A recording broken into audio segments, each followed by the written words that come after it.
아주 재미난 책을 하나 읽었습니다. 사법고시 출신 변호사이신데 경찰계에 투신해서 20년간 봉직하고 이제 정년 퇴임하고 다시 여러가지 봉사활동도 하면서 변호사 활동하시는 분입니다.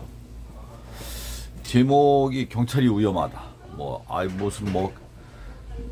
제목이 좀 책 내용과 좀 많이 안 어울리는 것 같아요.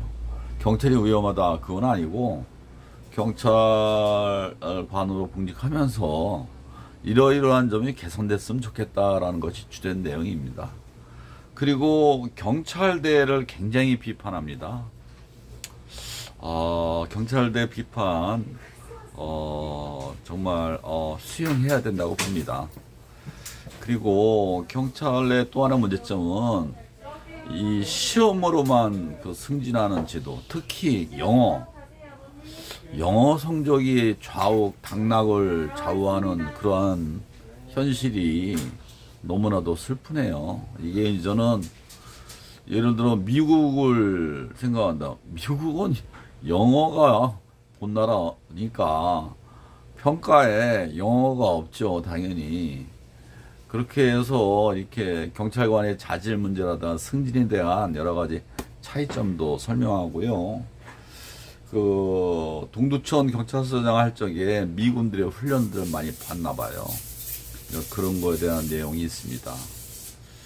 그리고 하여간 일단 책 내용을 소개합니다. 처음에 이 경찰관의 제일 문제가 뭐냐면 입건 만능주의.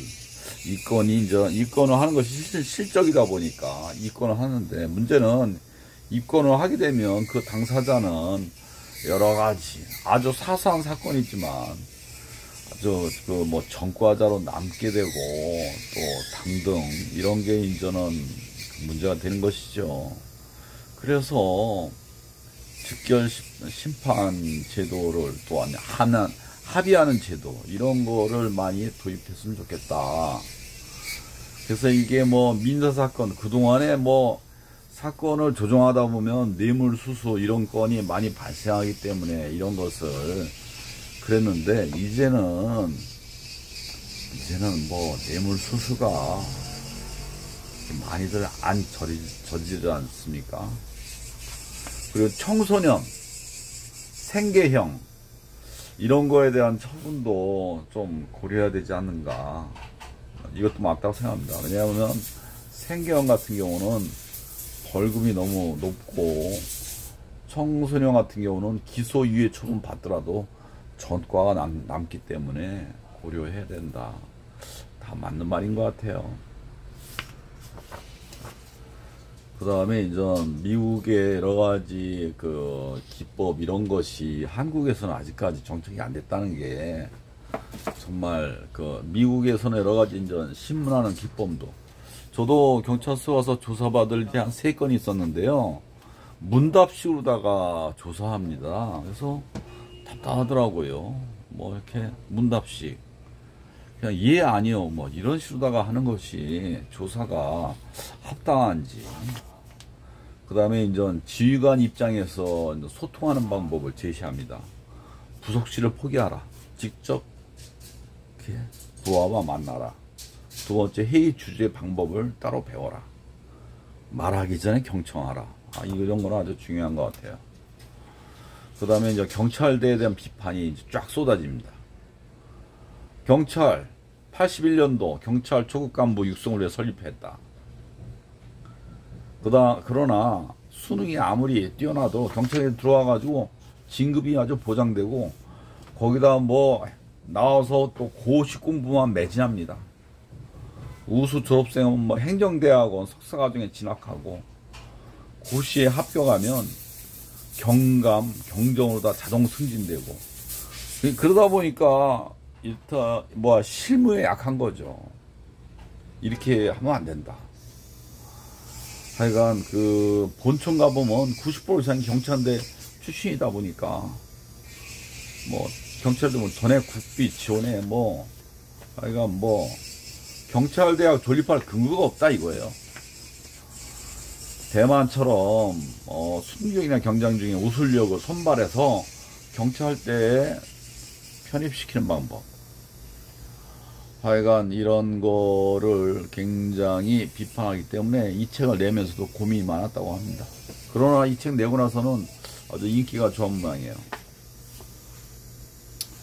사법경찰관 선발. 그러니까 저는 여러가지 이건 전 분석한 것을 내용을 써야 되기 때문에 이런 거에 대한 수사, 훈련.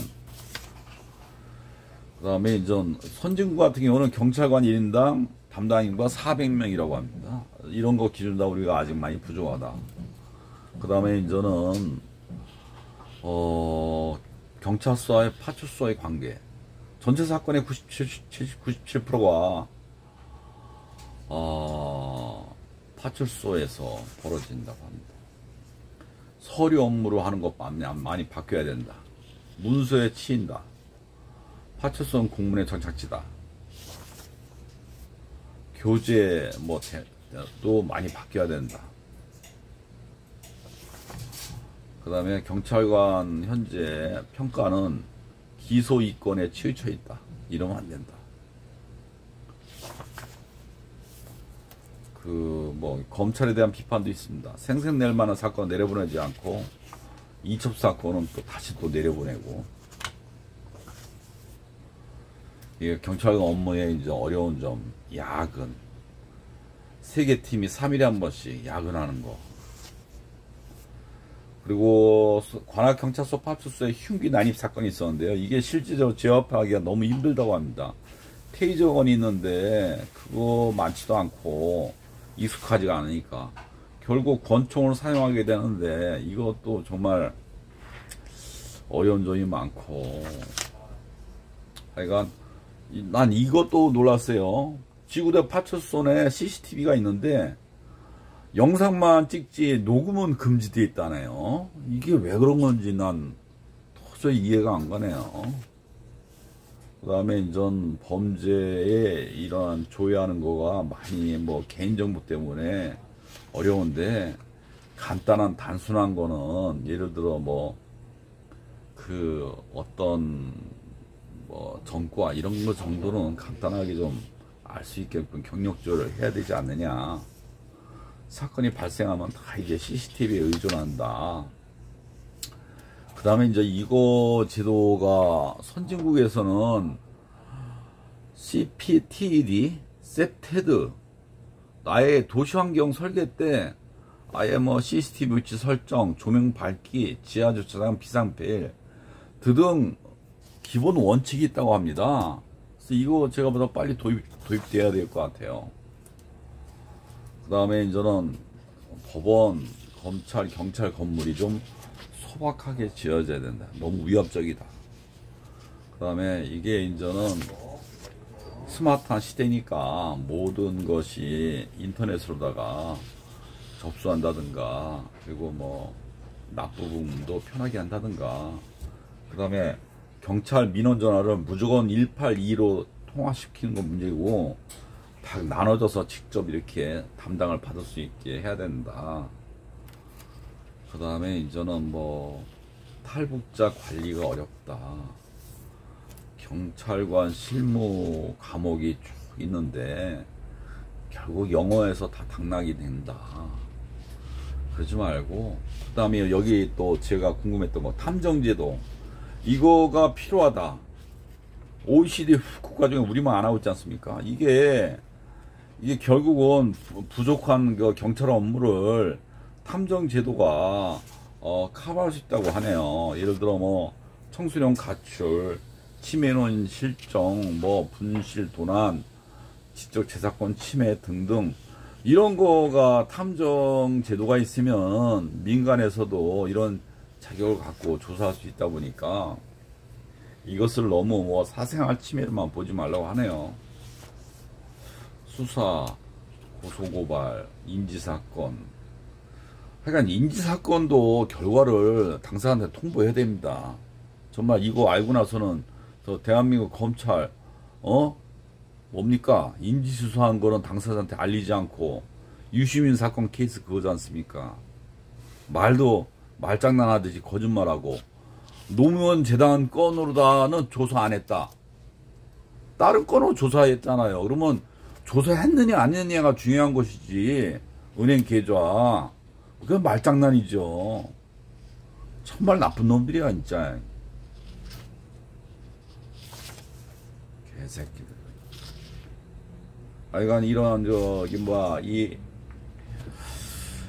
중앙경찰학교 신임순경 교육생 대부분 뭐 고시 승진해서 승진과 장래 보장 국비 유학생 뭐. 근데 이렇게 물론 공부 잘한 것도 중요하지만 현장에서 오래 있던 사람들한테 많은 그 혜택과 저기를 줘야 되지 않겠습니까?